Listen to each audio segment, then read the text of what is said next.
Am I here in the flesh? Yeah. Corey, are you there? You're here in the pixels. First I'm here in the zeros and ones. In the zeros and ones. For the first people. Off, yeah. Well, how's starters. Everybody doing?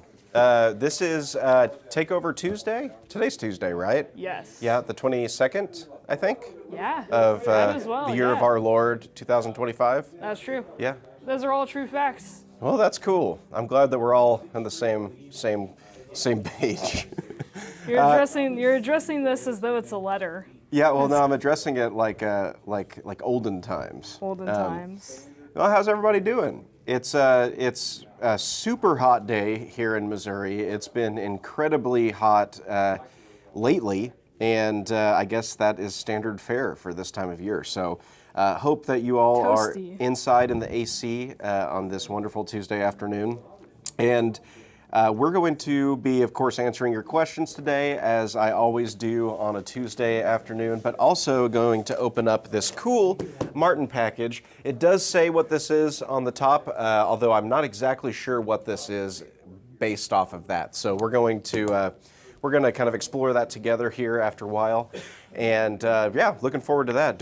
Where's everybody watching from today, Hinckley? Great question. Well, for starters, Vince is the first person that I saw Hello, here. He said, Mr. "Happy Vince. Tuesday! Can't wait to see what's new from Martin." This is a really special guitar. This is really cool. Well, don't tell me too much. I'm gonna okay. so. We'll get your live reaction. Yeah, then. live reaction. We're gonna check it out. This comment's just super kind. Chris says congratulations on 60,000 subscribers. Thank you very much, Thank you, Chris. Yeah, it's a big deal and another milestone.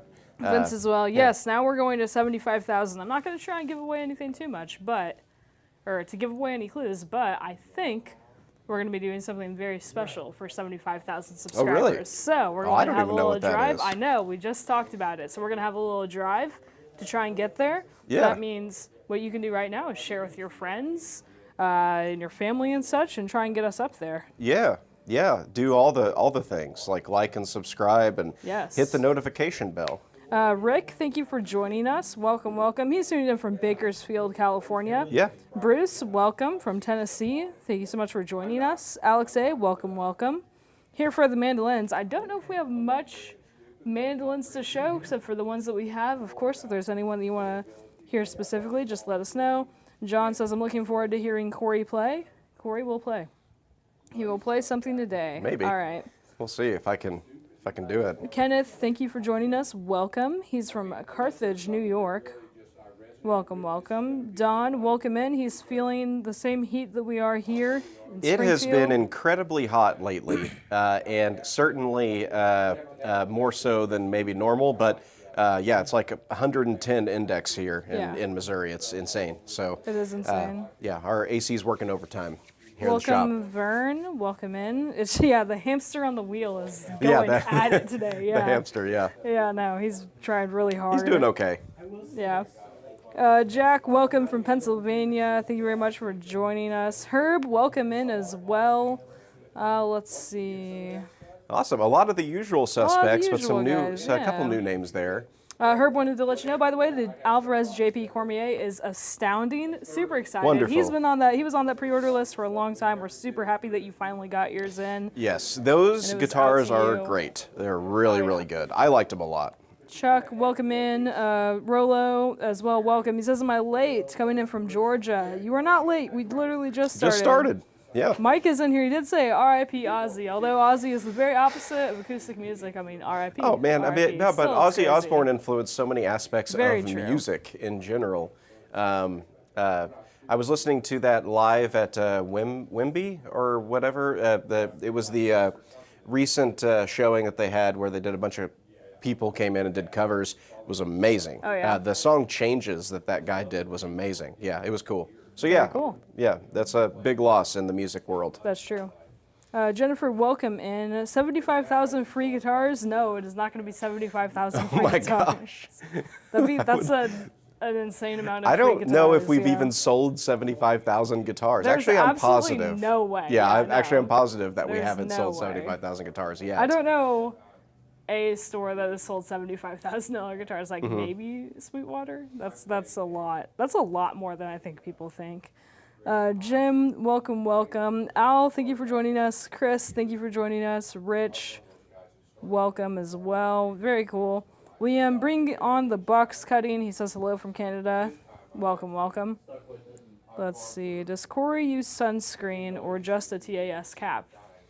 A little bit of both. First question in here. So I went to Jamaica earlier in the year on a cruise, and my bald head got absolutely destroyed because I was being silly and did not wear sunscreen for like the first 2 days.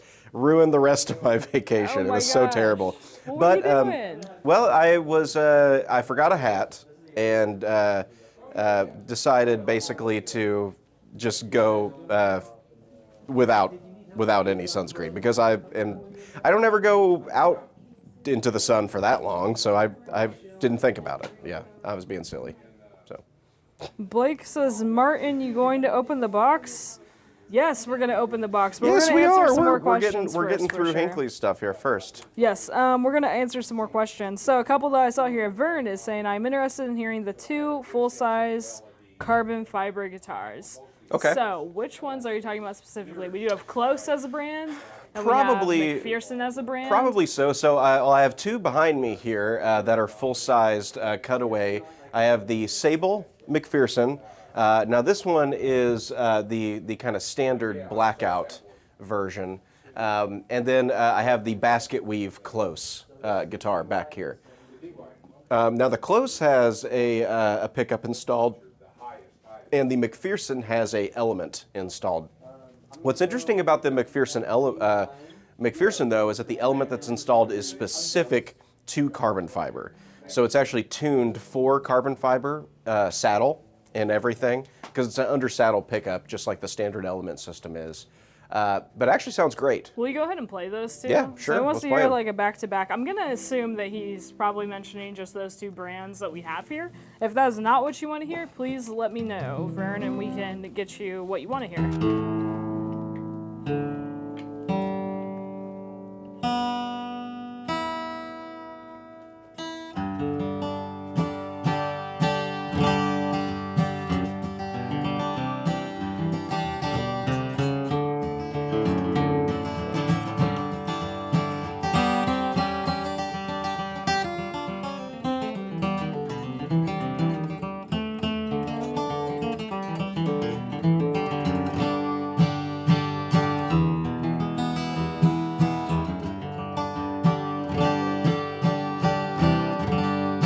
All right, so that's the Close.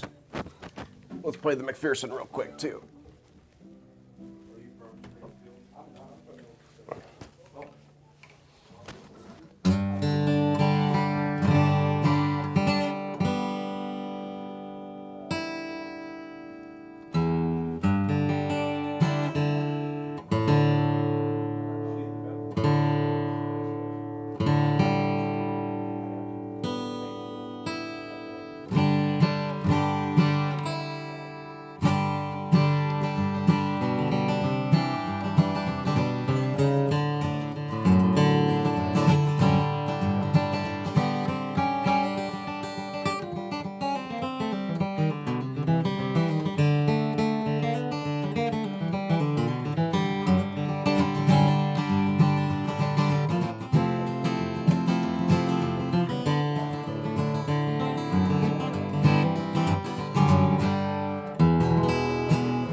So those are the two carbon fiber big body guitars that we have.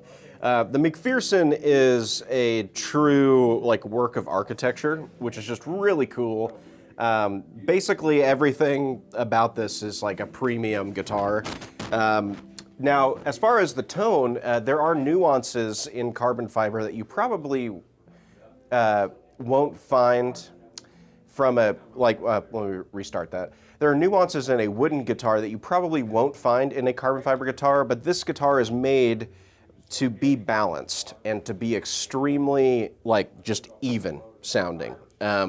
It's not meant to have those rich, complex brilliance that maybe some people would be used to out of other guitars, like wooden ones.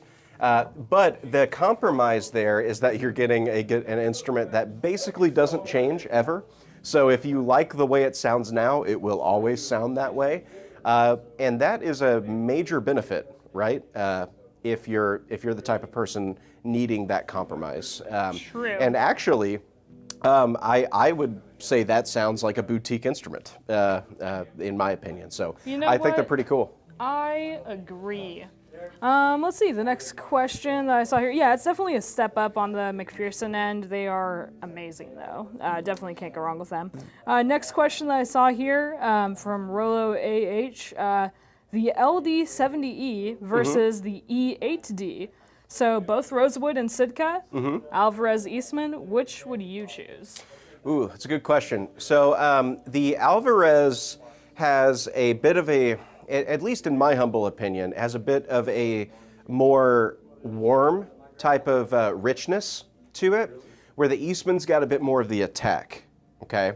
Now, that's not to say the Alvarez doesn't have attack, it's almost like a richer guitar. Think of the difference between like a standard vanilla ice cream and like vanilla ice cream with some chocolate swirls, you know? It's got a little bit more of the richness. A little bit extra of the goodness in that area. But the Eastman's got a bit more of attack, but part of that is going to be due to the way that they're voicing, that these instruments are being voiced.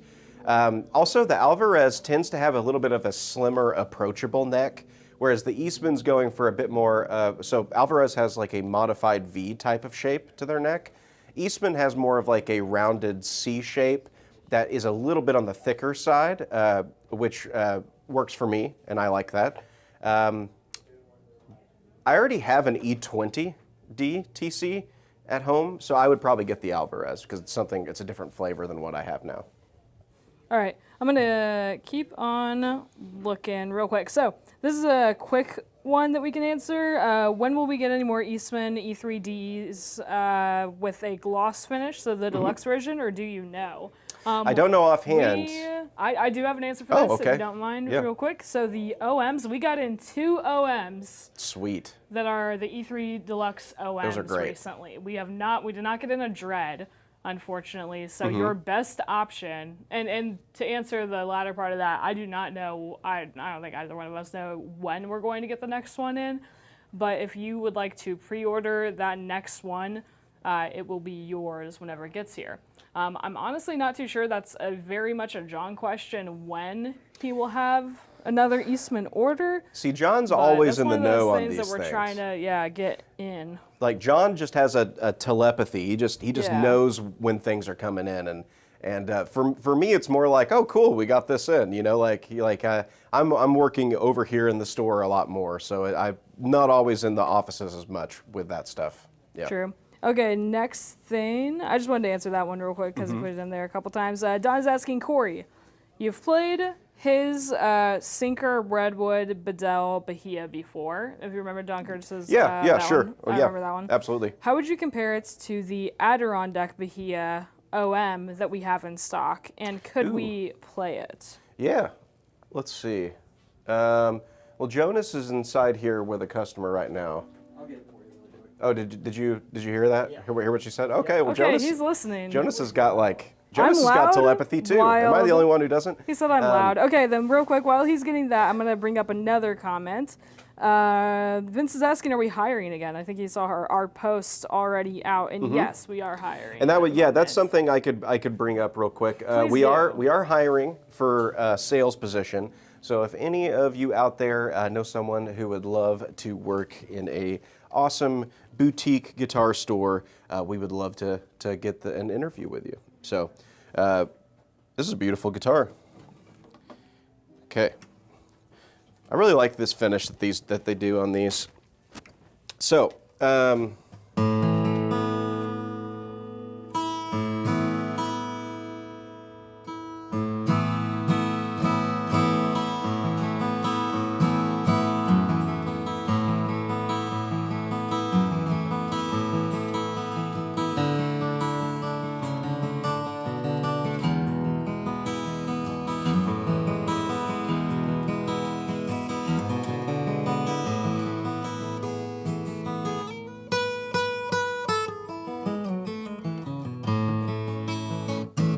all right.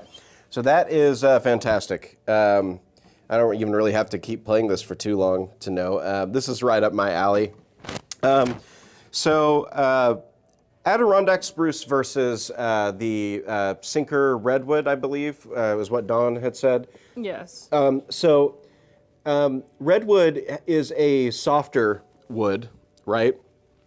So inherently, it has less of that top end clarity, but what it might not have as much there, it makes up for in that rich warmness that really couples well with something like Brazilian rosewood, right? And I think it depends on what type of a player and what type of guitar you're looking for.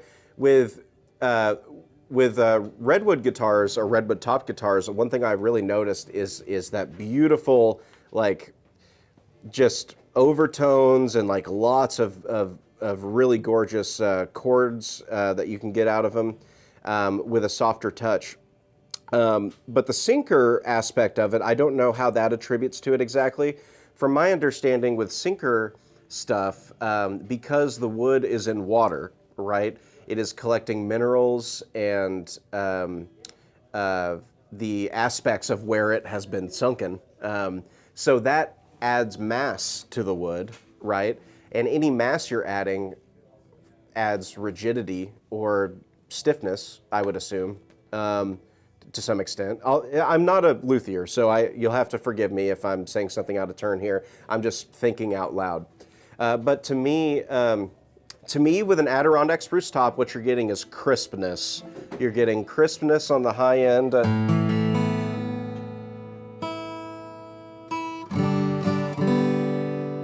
Sorry.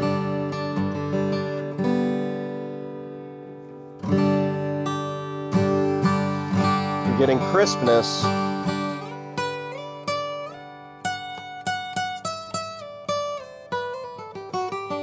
These are very light strings on this guitar right now. I could make...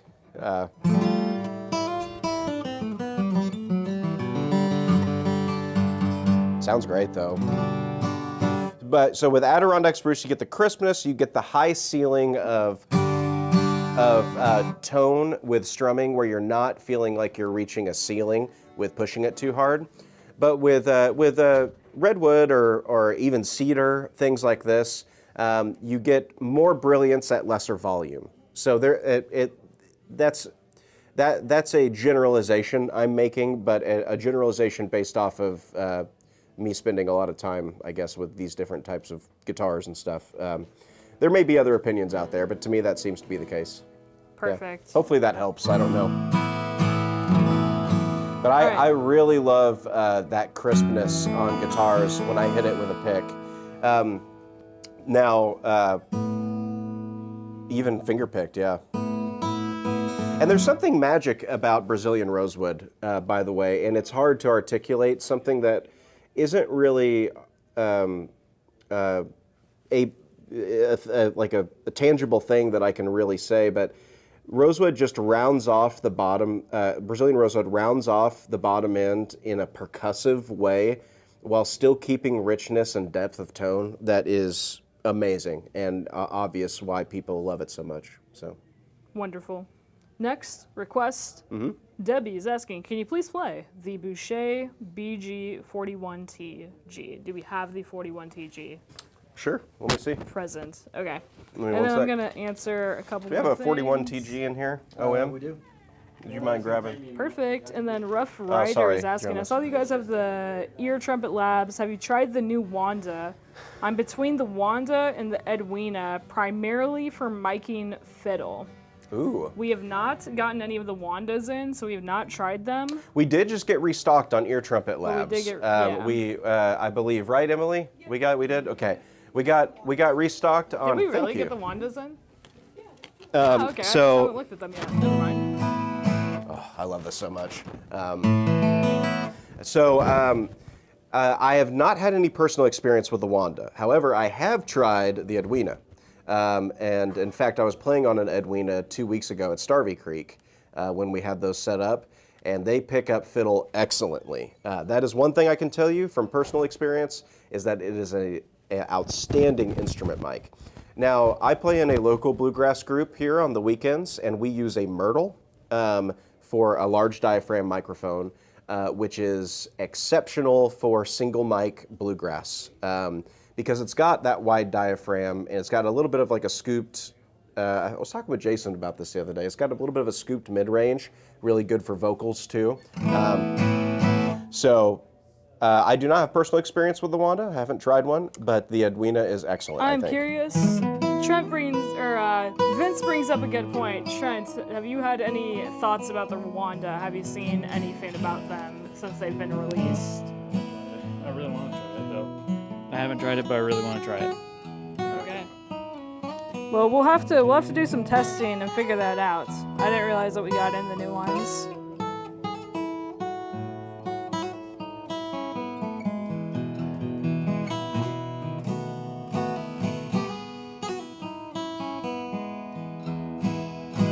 These guitars are so good. This is the BG41TG. Yeah, so BG41TG means that we have a Adirondack spruce top here that is torified, and which is signified by the G in the gold pack. And then we have the 41T, which is torified mahogany. We also have a torified mahogany neck. We have open gear tuners. And Godot 510s, by the way, my personal favorite tuner that I've played on guitars, and the most consistent. Oh, there's the right chord. Trying to play this for a minute, Hinckley? Go crazy.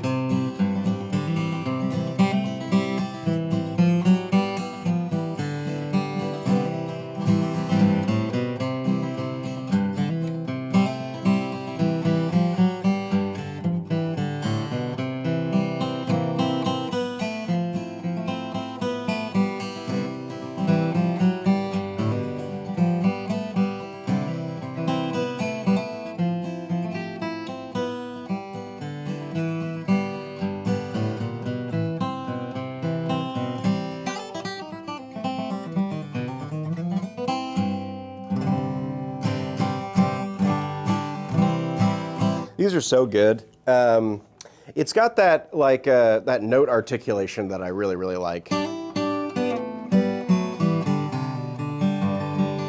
while still being buttery smooth in tone and fairly rich. Yeah, these are wonderful. So this is the Boucher BG41TG. Lovely. Okay. Is Loudon? Do we have any more Loudons on the way? It's a good question. I don't think so. I'm not sure. I haven't talked with John about that recently.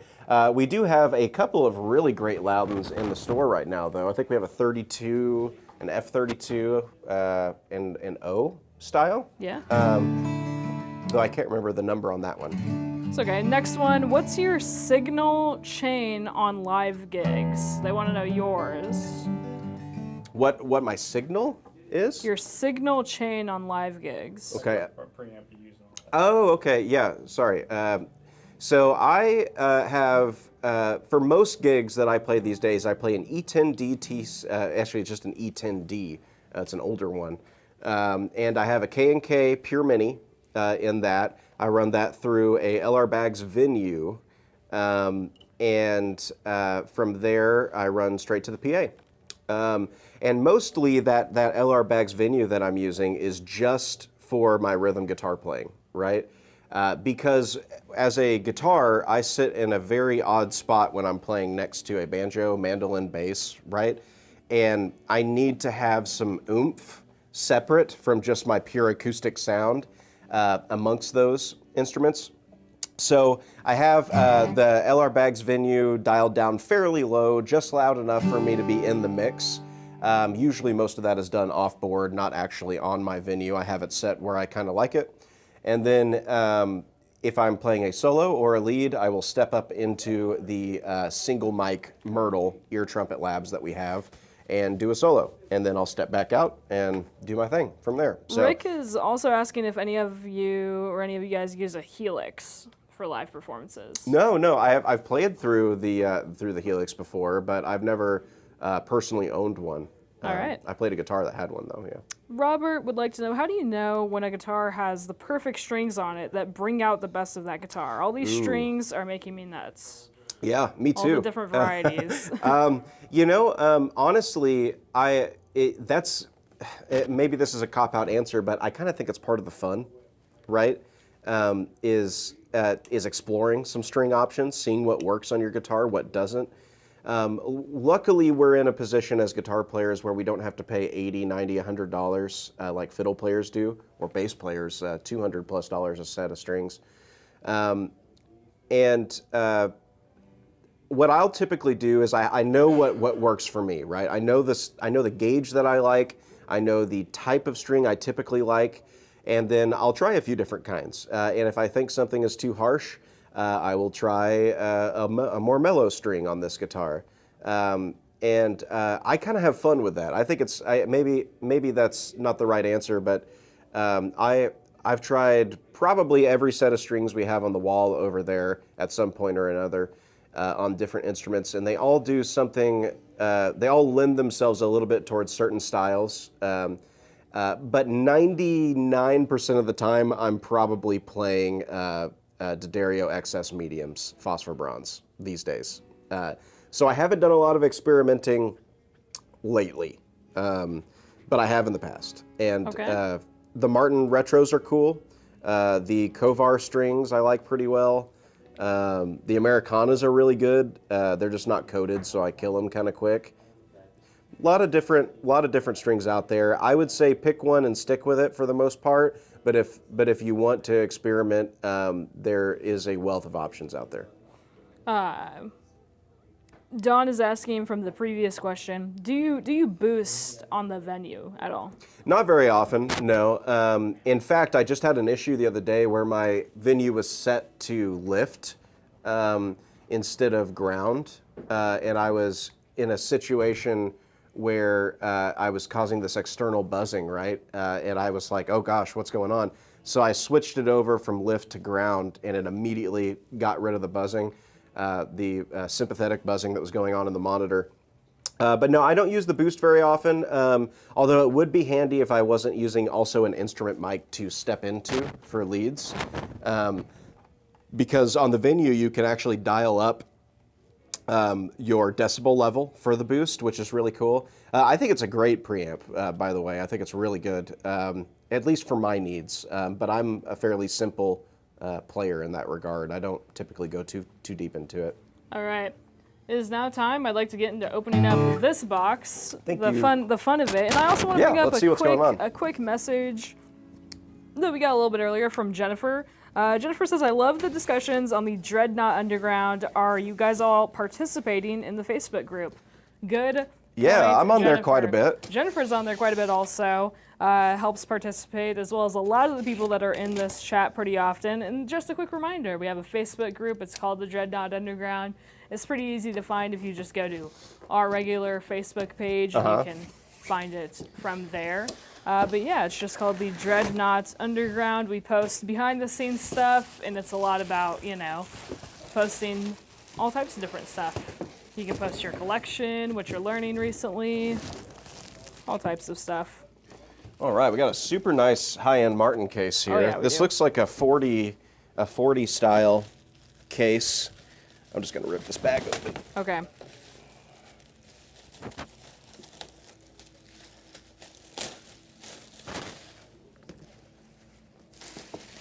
All right. Let's see what Martin got out for us today. Oh, look at that. I think this is, oh, okay, I know what this is, I think. It's funny because a couple of people were suggesting Clapton choice strings Ooh. as of recent. Look at this, before I start taking stuff out. Trent, you see Ooh. this? This really cool black cover. Eric Clapton 30th anniversary. Let's do a little bit of a reveal here. Ooh, that looks nice. Oh, I love that. That kind of like vintage-esque abalone inlay. Oh, that looks so cool. And set this cloth to the side here. I don't want to get it dirty. Set that on that chair for me. Thank you. All right. Yeah, that looks awesome. All right. Let's see. Yeah, this is a nice, I don't know much about these. This is my first time. The only thing, just might be, the only thing that I was told from John is that this is one of 300. They made 300 of these. So, very, very honored that we can have one in here.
That just plays awesome. That is a perfectly set up guitar to me.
So we're Oh, getting that's so lots good. and lots of questions about this thing. So luckily we do have the product just made. So Do we? yes. Okay, I'll try to It answer literally questions. I'm barely sorry, I was just came enjoying in. playing it for a No, minute. it's fantastic. Yeah. So price is the main one. So it is at $10,999. So It's an this expensive is guitar. this is the Wonderful this is guitar. not to be confused with the other Eric Clapton signature Mm-hmm. that we do actually have one of.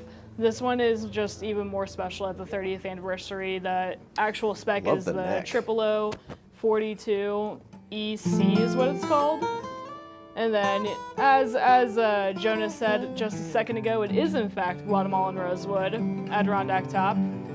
Let's see. Those are the main notes. I wonder if it does say the strings in here, because somebody was asking if it had the Eric Clapton strings on it. Yeah, I think it does. I would assume so. It could be kind of silly if they didn't, but it does not say for sure in here. But I would kind of assume so. And let's see, this is a limited model that takes direct inspiration from the guitar heard around the world during Clapton's MTV Unplugged performance. Yeah, this is sweet. I love it. I love the neck. This is like the 39 style That's true, neck. So it's not like, to be perfectly honest, I'm not a big fan of the low oval profile of Martin's kind of standard series. And this kind of a little bit more chunk to it. It's not a lot. It's certainly not like the Authentics or anything.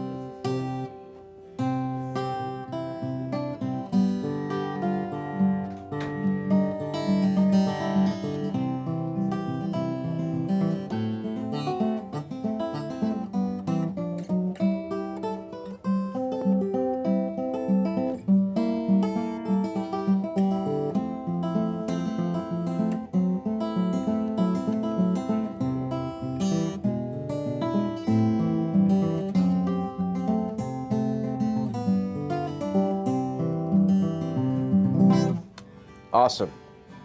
Just a lot of fun to play. This is this OM here. Triple O, I'm sorry. 42E C30. Yeah, 42 Eric Clapton 30 is the model number. 30th anniversary. So this is modeled after a 42, which makes perfect sense. But kind of in like a vintage-esque way. Do you guys see like how this abalone doesn't look like really bright and shiny? It looks more like old. Which is cool, but in like a really boutique and like not aged way. Yeah, wonderful guitar. I'm guessing that's Guatemalan rosewood. Yes, that's Guatemalan rosewood that's my is in fact assumption. the spec. It's definitely not Indian rosewood. Awesome, what a cool guitar. This is a lot of fun to play. It's perfectly set up. That's what I always admire a lot about Martin stuff is like the Martin stuff is always really like comfortable to play. People are saying to play Layla. I don't know, that's it, that's all I know. How does that go? We're gonna figure this out together.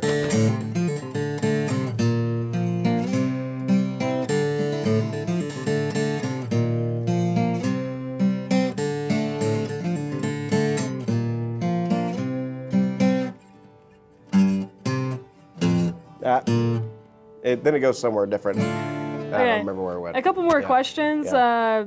Corey, do you ever play your D18 Authentic live? For any Not live lately shows? because I'm scared to put a pickup in it. Are you? Okay. Yeah, I'm a little scared. You but gotta do it I'm at going some to at some point. point. It's just that, like like you know a how Band-Aid. like when you get a new guitar and you're just kind of nervous about it, you know, like everything. You're paying attention more to everything. You're paying attention to the way you close the case. You're paying attention to, you know, taking it outside or like not getting too close to people when you're standing up next to them playing instruments. I'm just now starting to get past that phase where like I am not as concerned with it anymore because I've already got lots of scrapes on the headstock and lots of like belt buckle scratches and all sorts of stuff. All right, let's put the Triple O to sleep. Say goodnight, Triple O. That guitar is great. Night, Someone's really going to love that Triple O. Night, night, Mr. Clapton. Yeah, no, it's awesome. Okay, so this was just a quick question on this one, but thought might as well play it. Rocky is just asking if this one is a trade-in or a consignment. It is a consignment. It's a consignment, I just yeah. looked it up. So this is one that came from our shop to a local customer, and then he ended up trading or consigning this so that he could get something different. And actually, it wasn't Atkin. He got another Atkin. But he decided he liked small bodies after all, and wanted to trade this or consign it. So yeah, that's what this one is. Sounds great. Lily, I'm just saying, you should join the Dreadnought Underground. I think it's worth creating a Facebook. I don't use Facebook for anything except for the Dreadnought Underground.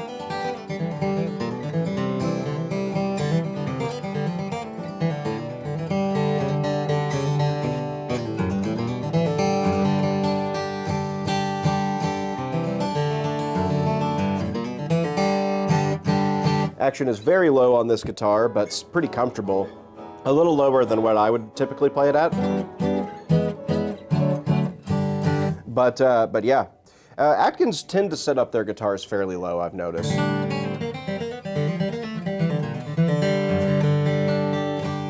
Which I try to be mindful of. All right. But yeah, sounds great.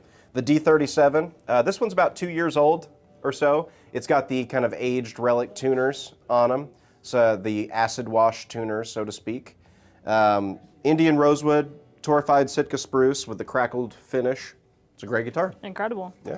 Hello, David. Thank you for joining us. Okay, Alex A is asking, what's the weirdest guitar that we have in the shop right now? Well, if you watched my stream a few weeks ago, you could refer to that probably as a good reference.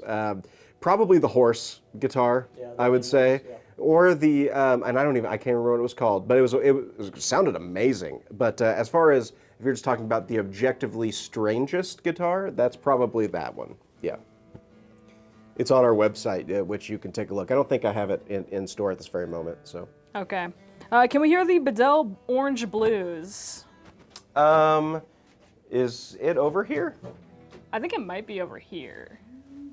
It was Or yonder? at some point. I'll see if I can find it. If I have it, we will. Absolutely. I am, yeah. So how's everybody doing out there today? I think Hinkley was looking for something. I might be crazy, but I'm not seeing it. Okay, we might not have it over here right now. I'm sorry. If someone can grab it for me Someone was out there. asking, the triple O you just put away, was it the 18 or a 28? It was the Eric Clapton 30th anniversary. 30th anniversary, triple O 42. So the one of the most ornate guitars that Martin makes in their standard series before you get to the 45. Yeah, which is slightly more, quite a bit more ornate.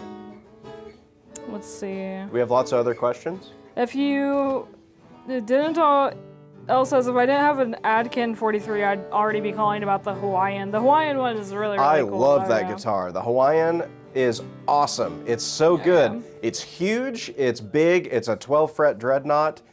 I mean, what else can you say? It's love that one.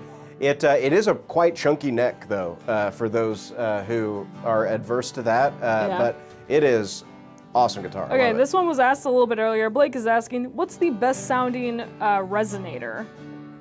The best sounding resonator guitar? Maybe, well, he did say earlier, actually, what's the most resonant guitar? So I don't know if maybe he's asking that as well, or if he's asking for the best sounding resonator. I unfortunately don't know a ton about resonator guitars. We do carry some, and I know the basics, but I'm not a player, so I couldn't give you a player's advice on a square neck resonator. But what I can tell you is some of the most resonant guitars that we get in tend to be guitars that have tend to be a little bit lighter weight instruments and are braced in such a way that they can have lots of sustain, right? So I would say that a guitar that matches those specs would be something like the McPherson, the all wood McPherson. Oh, yeah. Sustain for days. Robert is asking, would you have a Gibson LG there to compare to an E6 LG? I do not, We do not. unfortunately. I don't have any other LGs except for an Atkin LG, I think. Maybe Yeah. we may have sold that one though. I don't know. But I don't have any Gibsons to do a direct comparison. I apologize. Okay, so he was asking both, yeah. Resonator guitar, but also the most resonant guitar. Yeah, well, the most resonant guitars are I know probably Beard McPherson's, Dobros tend to be some of the most widely accepted high-end square neck resonators that are out there. We get those from time to time. Yep, we see those in on consignment. I really like this Odyssey with the oval hole back here. It's a used consignment, but it looks awesome. It looks like what comes to mind is the band Sublime, or like a sun logo on the pot there. I see and then it. the oval hole. Yeah. Okay, next one. Kyle's asking, Corey, have you had the chance to play one of the Gallagher large sound hole bluegrass bells with Madagascar? I don't think so. What No. are your thoughts on the bluegrass bells? Yeah, my thoughts, they're great sounding guitars. They're really good. Let me think here. The last one I played, typically they haven't been in the store a super long time. for me to really sit with them and really gain a great opinion. But I've definitely sat down with a couple of them for like 5-ish minutes. And the Bluegrass Bells and Gallagher in general are guitars that I really like the tone of, the tone specifically of, yeah. Yeah? Okay. I'm looking for more stuff. Yeah.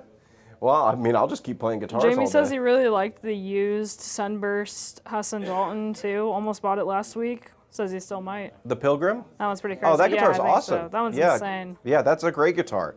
You should definitely get it because Jonas wants it really badly, and if Jonas needs a reason not to buy it himself. So, no, I like that guitar a lot. It's got a lot of the aspects of a guitar that I like. I like that cut through saddle, mahogany, spruce top. It's awesome. It's a boutique sounding dreadnought guitar, in the Martin vein of tone, which a lot of small builders do. So.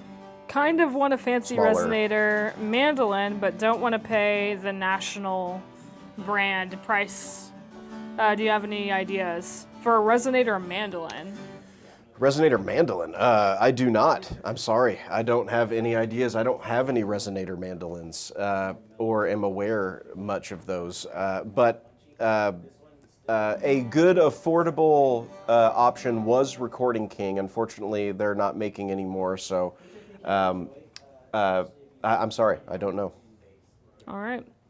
I'm looking up one thing real quick to see how many likes we're at, because I'm told of tale that Let me we do stand not up. have a ton of likes. We were at 52 likes, but we have 120 people watching. Yeah. Can we change that, guys? Yeah, we have Please, 120 people watching if you're me. Enjoying, yes, if you're enjoying this That's a live big stream, deal. tell Corey that you're enjoying it, and leave a quick little like. Yeah, leave a like, comment, subscribe, all that stuff All that that people say to jazz. do. I don't know anything about it. Corey, is there anything that you're really wanting to play today and show I don't off? know, man. There might be a couple guitars I haven't really had a chance to play much. Let's play this FYM 66. I always love these. Do it. Or the, yeah, triple oak 28. They're both. There is both an L and a triple oak. The difference is I like these guitars a lot. All mahogany, FYM 66. Ugh. We got 2 of these in, and they.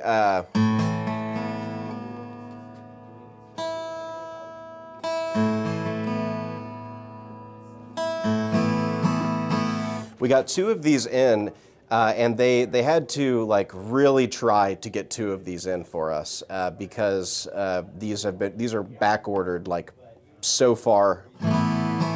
And the moment we got 2 in, one went out to a customer that I had a special order for, and then this one stayed behind to get into the store. This one is a Yairi, yes.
Man, these guitars are so good. That was the 66, correct? FYM 66 HD. Awesome. Honduran. Yep, this is still of the old stock stuff, which I believe is coming to an end. If there are those of you out there who are looking for that old private stock stuff that apparently Mr. Yairi had kept away, they officially said that that stuff is coming to an end. So, do we have an LT70 in stock? We unfortunately do not. I just looked that up. Let's see.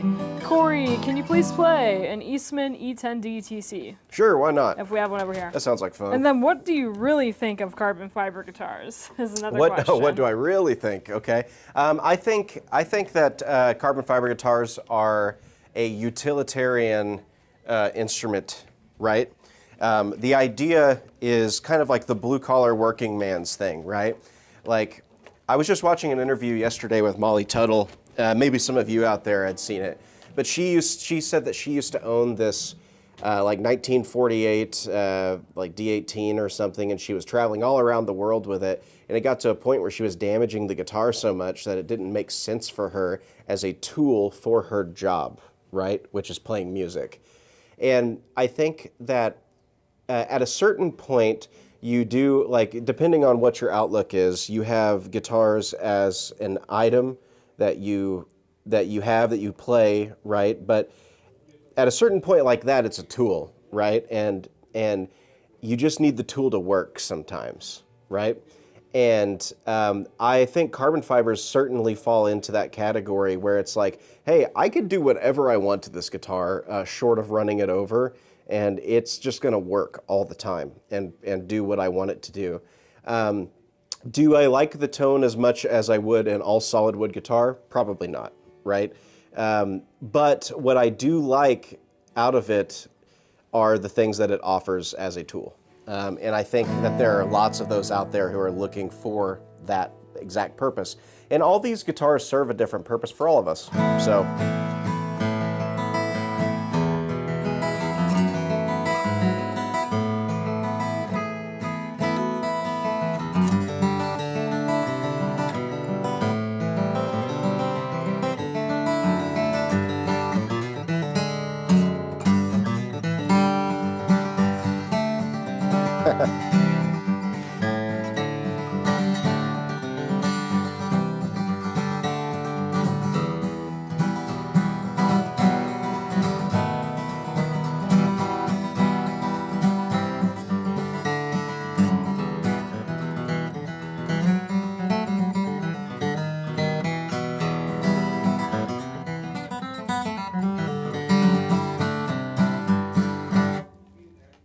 These guitars are great. E10s are awesome. Every time I play one of these, it's like coming home. I own an E10 and I play it all the time.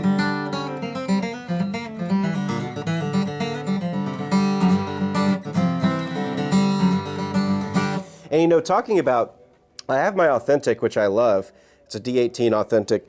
But there's something about my E10 that I can never get over. I just know how to play that guitar so well, you know, that it is kind of my favorite guitar, right? Because no matter what I do, I know exactly how to play that guitar and the way it feels to play, because I've played it for so long now.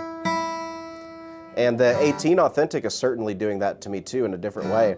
But nothing really replaces my E10 for some reason. I just really like them a lot.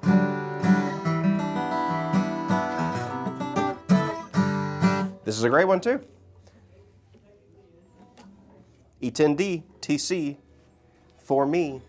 Yay. Okay, I think we're gonna go ahead and call it. Okay, we're gonna call it a stream. We're ending it now. We're ending the stream.